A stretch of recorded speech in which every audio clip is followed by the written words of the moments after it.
Hey there, fellow campers, and welcome to Camping 101 with Gallivanting SA.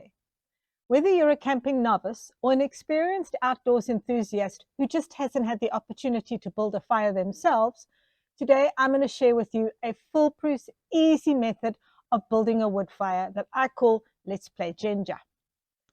First things first, I'm not going to delve into the debate about wood versus briquettes versus charcoal, but I think there can be no doubt that a wood fire just creates a feeling and an ambiance that the others just don't. Now, for your fire, you're going to need some wood, quite obviously. Try not to get round logs. I ended up having round logs for this demonstration, and I had to do so many reshoots because they kept rolling off and it was a disaster. So rather try and get wood that has at least one flat side. When it comes to wood selection, hardwood is definitely preferred. It has a higher density and it has a lower moisture content. But don't just grab any wood out the bush and think that that's okay, because there are certain woods such as tambuti, which is actually toxic when burnt, and you can become incredibly ill if you cook over a tambuti wood fire. Before you even leave home, do check with the campsite that you're even allowed to bring firewood in, or if you can buy firewood on the premises, or if you have to bring your own charcoal or briquettes. This is because of the shot-hole borer beetle, a nasty little creature that is decimating our trees across South Africa, and particularly in the Cape. It's enough waffling. Let's get to making this fire. Place 4 logs in an overlapping square formation.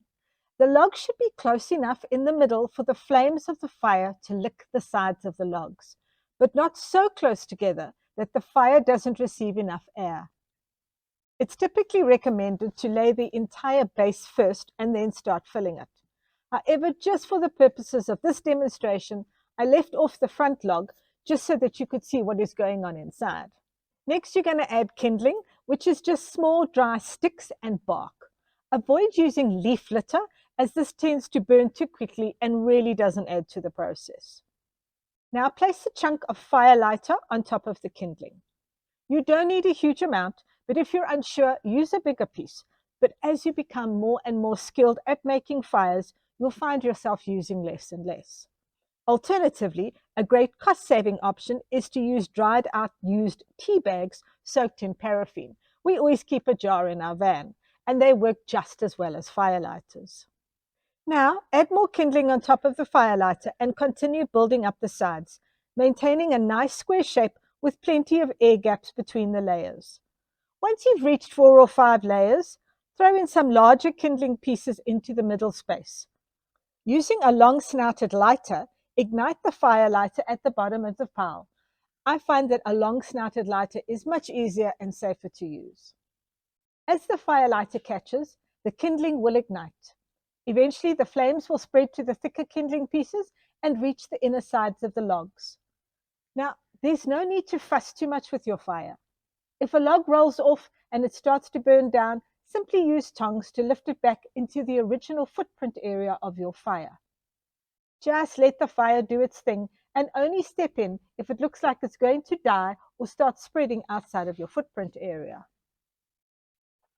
Now's the time to add more wood, charcoal, or briquettes if you wish to make a bigger fire, or if you wish to start with a bigger fire, just put 2 or 3 or 4 stacks together and light them all at the same time. You may notice some smoke initially, especially if the wood is a little bit soft. However, as the fire burns down and transforms into coals for braaiing, the smoke will diminish. Depending on the thickness, size, type, and quality of the wood, your fire may take anywhere from 40 minutes to an hour before the coals are nicely coated in a grayish-white ash and is emitting the right amount of heat for your cooking. Experience will teach you the ideal heat and time required for various dishes, whether it's a thick slab of steak, a braai sami, a delicate piece of fish, or a potjie. Remember, the distance of your grate from the fire will also influence the amount of heat that reaches your food.